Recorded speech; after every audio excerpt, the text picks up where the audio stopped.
Welcome to Ear Biscuits. I'm Rhett. And I'm Link. It's live at VidCon.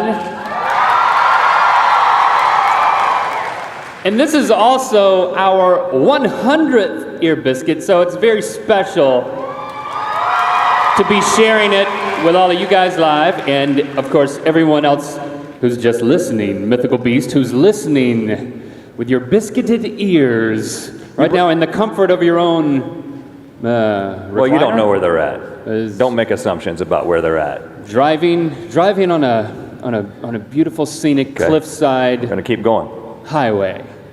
Keep your eyes on the road and your ears on us. You were a little bit late. I was coming out. I wanted to meet in the middle and do something interesting. I know, and then I was just running. Yeah. Just running to catch up. But I see you brought your computer, so did I. I brought my laptop. There's some questions on the laptop. Yeah, thank you to everybody who submitted questions. We're going to try to get through as many as we can, but we just really like to talk, and it's very difficult for us to get through many, so we're going to move at a faster pace than we normally do. Hopefully, should make promises. And this is a round table. It's not exactly ours, but I'm comfortable enough with its roundness. It's not very dim, though. You guys are a little dim. We're not as dim as we like to normally be when we do this kind of thing, so it may get a little awkward. But it's because we're still going to speak intimately. Let's get to some questions. Yeah, let's do that, Link. Okay, Derek Cain asks, you do a lot of experimentation. To what do you owe your curiosity? Is there someone who nurtured that in you? Derek, I appreciate the question, keying in on curiosity as one of the tenets of mythicality, along with creativity and tomfoolery. But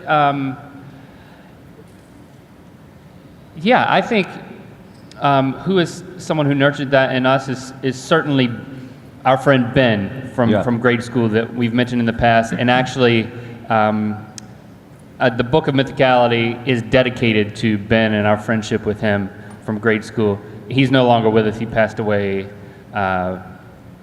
years ago. 7 or 8 years ago. Yeah, so, but Ben was kind of, the three of us hung out a bunch growing up, and it was one of those things. This is before the internet and before phones. You bet you had television with a few channels, and you had like your Nintendo at home.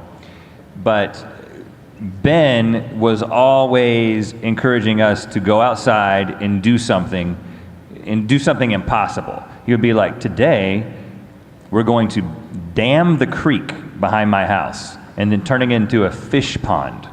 And our response would always be, okay, yeah. But we'd be thinking, what? This is crazy. But we never tell Ben that. Be like, because there's something about the way that Ben said, today we're going to fill in the blank. And then by the end of the day, it inspired dam the creek. Yeah. Like 3 beavers. And he didn't know we could do it. We were all just very curious. What would it actually take to dam a creek? And then we went and caught fish from the pond and brought them and put in a bucket and put them into the fish pond. And then the next day it broke. But yeah, we had a dam for one day. It became a creek again. But then he would be like, today we're going to build an A-frame fort. And I remember thinking, what is he? I always acted like I knew what he was talking about. I was like, A-frame, yeah, that sounds good.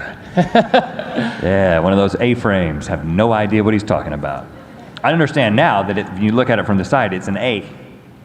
But we made a fort, and then he was like, and we're going to make a thatch mud roof with straw and mud. He was like that primitive camping guy. Yeah. Primitive, what's it called on the YouTube channel? There's Primitive technology. Yeah, he was like that. That guy is inspired by Ben. And we would do that, and then we would like camp in it that night. But then one day he was like, we're going to cut the stalks of this dried plant and smoke it. Remember that? That was a weird day. He called it Big George. Big George. It was like it was like bamboo that had like a foam inside of it, and it would get dry. And he cut it into small pieces, and then we started smoking it. Well, I wouldn't say smoke it. I would say we light the end of it. It was like taking a piece of pantomime wood. Smoking. No, I mean we tried to breathe it in, and it was uncontrollable coughing, and then we were like, we're never doing that again. But Ben, he encouraged experimentation. And our whole life philosophy is based on it. It didn't have to work out in order for it to be an experience. I mean, we'd go through the woods, and you'd pass these vines hanging from trees all the time. But then he was curious, and he was like, what if we took my machete, which I always carry with me, yeah, right, and chopped the bottom of it, and then we were like Tarzan. We swing from every vine between here and the Cape Fear River. Right. Yeah, so he had this sense of adventure and this willingness to try something and to kind of be the one who came up with the idea and then got other people to do it. And he's the embodiment of mythicality in a lot of ways for us. So we dedicated the book to Ben, but we actually didn't talk much about Ben in the book because we've got a lot of Ben's stories that we want to save for something else.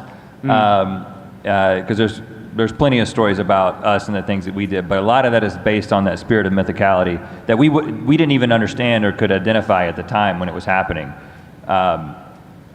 that Ben exhibited.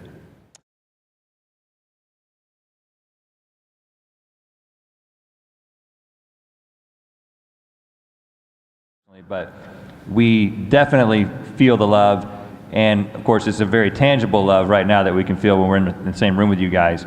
And that's another thing that we're excited about as we get to come around, meet you guys today at 5 o'clock, and also as we come around the country in the fall on the tour of Mythicality. Thank you for being your mythical best. Cue the ticker tape drop.